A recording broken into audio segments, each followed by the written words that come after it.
Is it Stay Tuned with D.Rey? The show that doesn't stop. We're here with Coach Jim Curtin. What's going on with you, Coach? How you doing? Good to see you. Thanks for having me. Thank you, man. Thank you for being on. Nova guy. Yes. So I had to have you on here. You're Yeah. from the area, and you're a Nova guy. Yeah. So let's start off with that. At Nova, first team All Big East. Yeah. You were Rookie of the Year. How did you find that success so early? Yeah, so I was fortunate that I had a really good coach there, Larry Sullivan, who was had coached me previously in what would be the equivalent of an all-star team. So I knew him and we had a relationship. We didn't have maybe the most talented roster, but I still learned a ton in my experience with him because I learned the hard moments. I think you learn a lot when you lose and you have that struggle and you try to find yourself for the first time in college on your own. You have to solve problems yourself. So for me, it was a great experience. I had a coach there that believed in me.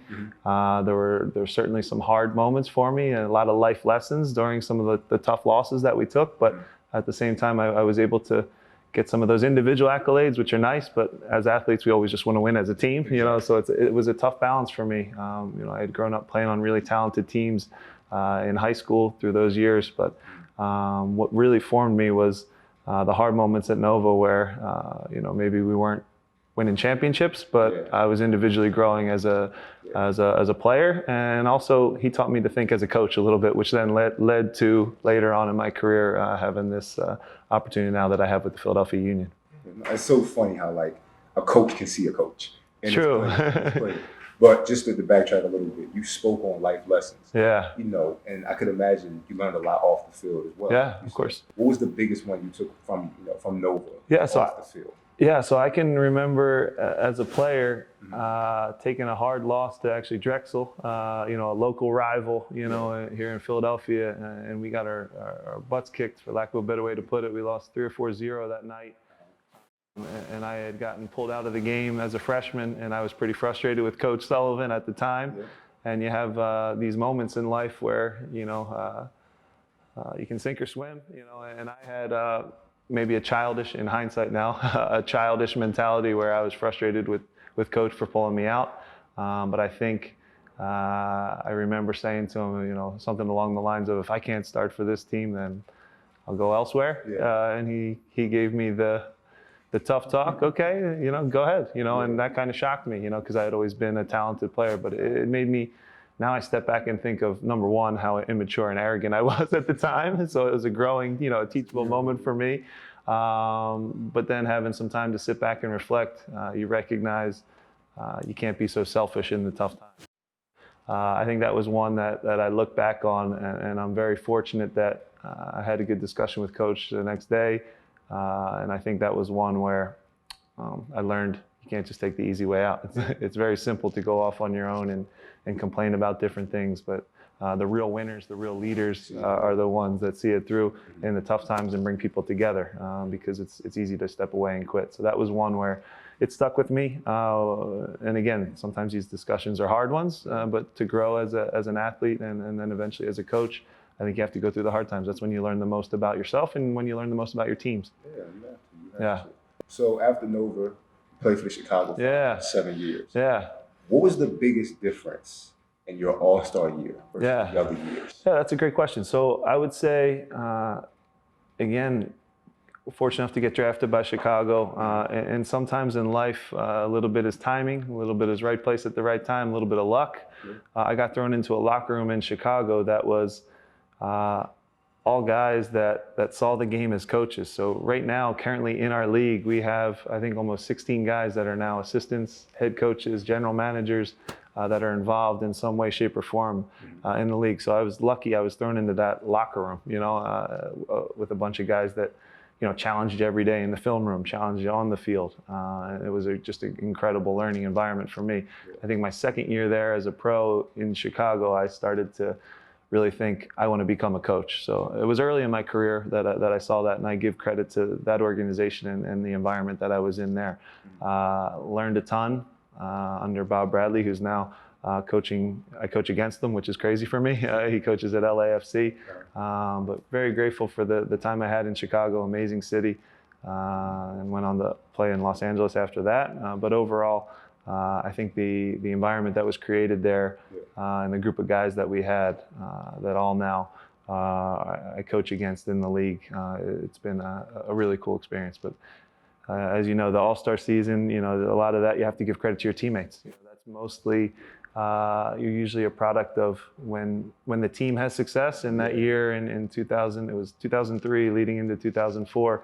The team was in first place. You know, we had a ton of success on the field as a team, and that's when the individual accolades, like making an all-star team, come up. So I preach that message to our guys all the time. You know, because sometimes it can be frustrating when some of the, we'll call them the bigger name teams or bigger, you know, the Yankees, the New York Yankees or the LA Lakers. Exactly, it's the same thing in other sports where I continue to preach to our guys, you know, that aren't getting maybe the recognition they deserve right now because we are in first place. I said, it'll come. There's a little bit of a lag, but if we continue to stay in first place, have the success, exactly, all of a sudden these individual awards will come up by the end of the year. So I preached that, you know, from my own experience and what I learned from being on a good team that eventually led to the All-Star selection. So it was a special year. You got to stick. Yeah.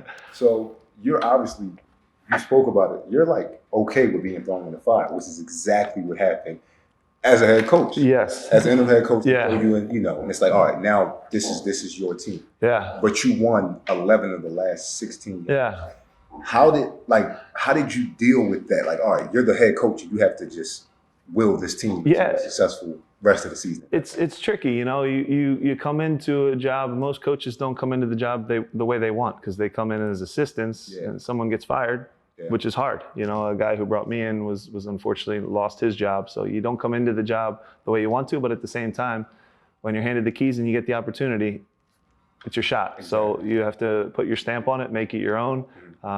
Maybe make a few tweaks to different things and try and grow and build a culture. I was lucky to have a group of experienced players that bought in, you know, and we went on the run like you talked about and had some success. You go from an interim coach to being named the head coach, and then you kind of run with it from there.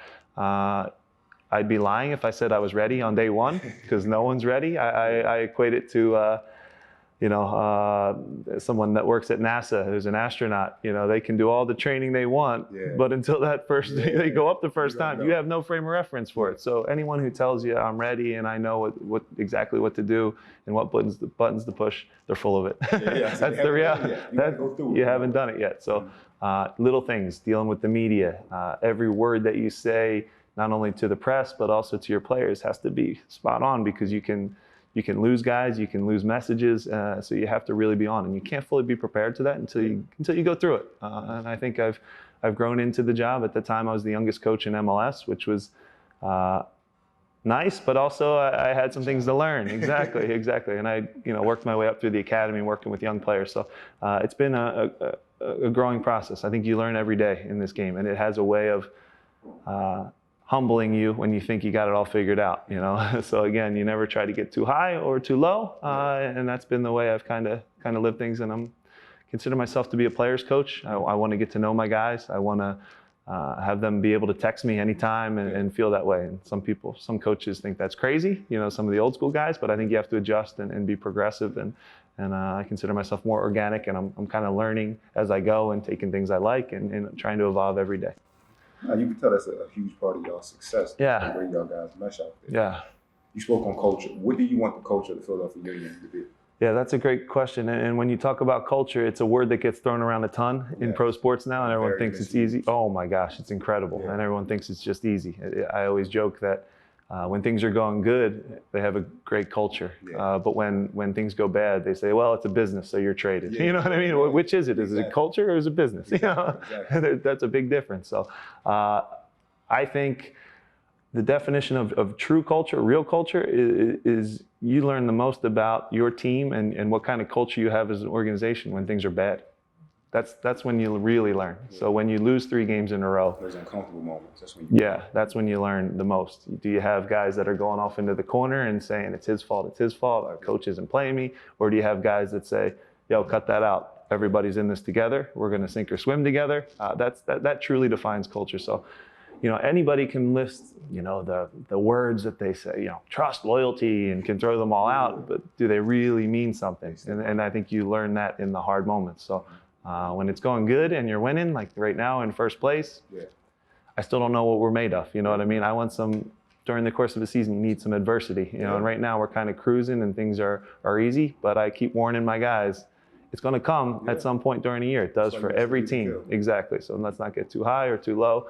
But when you talk about Philadelphia and this city, and you're from here as well, your team has to represent Philadelphia in some way. You know, it's gritty. It's a team that is, we respect everybody, but we don't fear anybody. Exactly. That kind of mentality. So that's what we're striving for. I think we have a good mix of it so far with our young players and our veterans that keep everything in check. But we're brave. When we go on the field, we don't really care about the names on the back of the jerseys. We just know that we play for this badge. And I say it to our guys, it's only 2.5 inches big, but it's bigger than any player in here. It's bigger than any coach. It's bigger than any GM. It's bigger than any person. So this is what we play for. And again, I think this city, more so than any, you have to earn respect. It's not just given to you. Yes. So you think of the great athletes that have come through here that over time have earned that. The Brian Dawkins, you know, there's reasons why these guys are beloved, and they will be forever, and they fought. And that's what the city's about. A little bit of an underdog, chip on the shoulder, which is a good thing. We get a bad rep nationally, but I could go on for that. we don't even care about that. Yeah, exactly. So no, it's a good thing. And again, that's what we're striving for here. And we're close. We're not perfect yet. We still have some room to grow. But that true culture, you know, eventually the guys can kind of self-regulate and self-govern each other, you know, where I can step out and not worry that my message is going to get twisted anyway, because these guys have each other's backs, and we're getting closer to that. Still have some work to do, but I'm happy with how the season's gone so far. Yeah. Favorite cheesesteak? Favorite place to get a cheesesteak? So everyone argues over this, and I'm not a Pat. I live right by Pat's and Gino's. So I'm not Pat's and Gino's. No. I was like, no. Down in my neighborhood.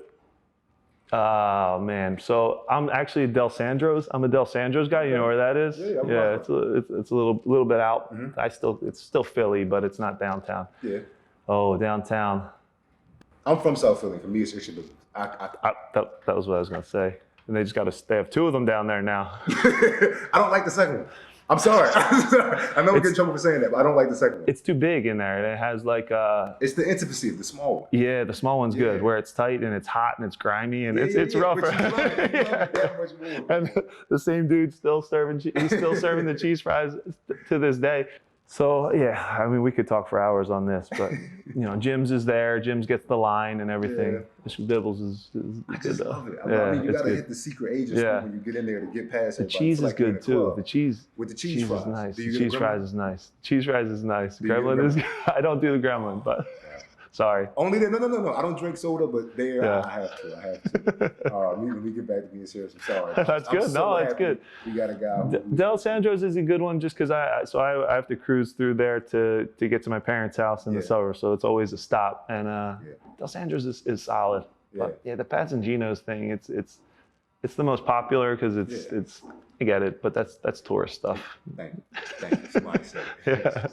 All right, so Coach, last question. This is Stay Tuned with D.Rey. What do you want people to stay tuned with? With our team? Just anything.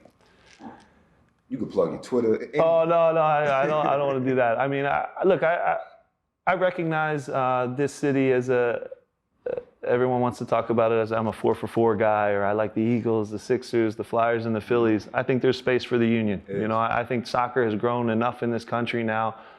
Whether you be a supporter of the women's team, the World Cup that they just won, our men's national team, there's so much pride when you cheer for your country.